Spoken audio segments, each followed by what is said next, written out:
from the NewsChannel 5 network. This is Score on Business. Hey, welcome to Score on Business. I'm Pete Hendricks. I'm your host today. Hey, make sure you check out scorenashville.org. We have many resources for small businesses.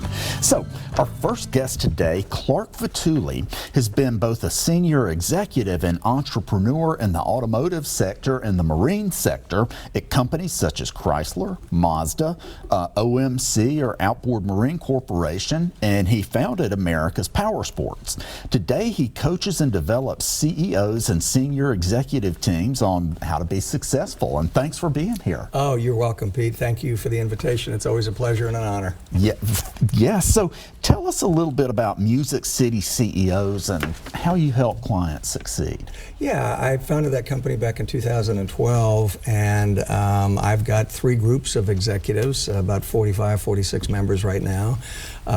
Two-thirds of them are CEOs, final decision makers, and another third of them are key executives that help the CEO make the right decisions, and they might be COOs or plant manager or CFO, that kind of thing. Right.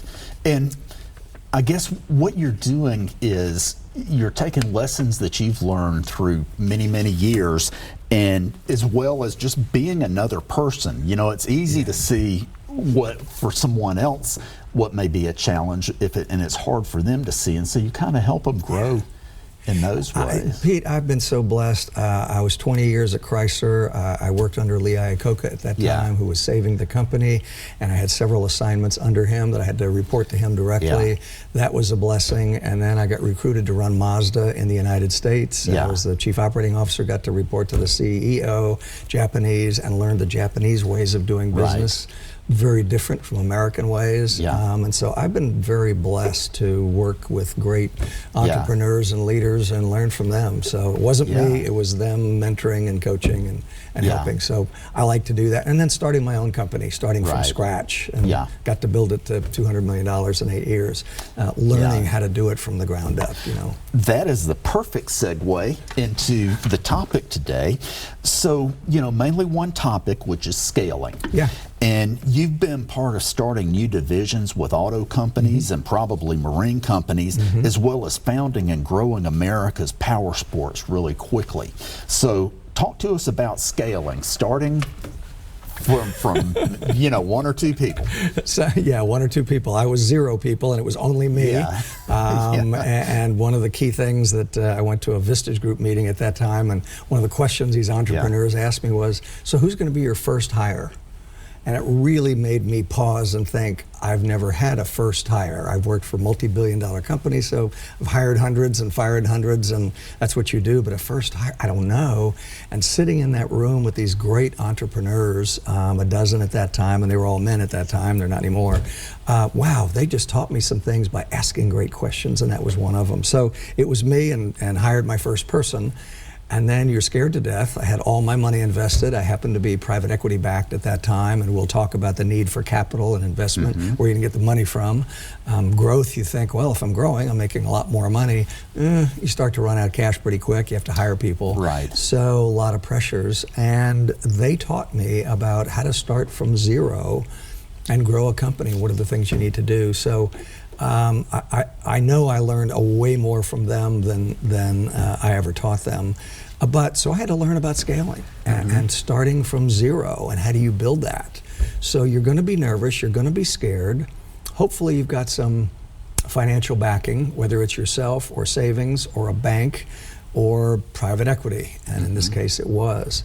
That gives you the capital to be able to make the decisions that you need to make to grow the company forward. There's a great book out there. It's called, uniquely enough, Scaling Up. And they talk about the 4 main things you need to do. Who's the author, do you recall? I'm so sorry. Don't worry about it. So what are the 4 things? I've read the book so many times, but I rarely look at the author. It's about people, it's about strategy, it's about execution, and it's about cash.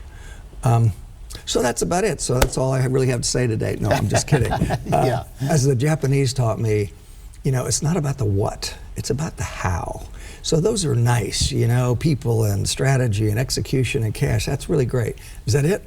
Now, each of those have a whole bunch of issues relative to how am I going to do that?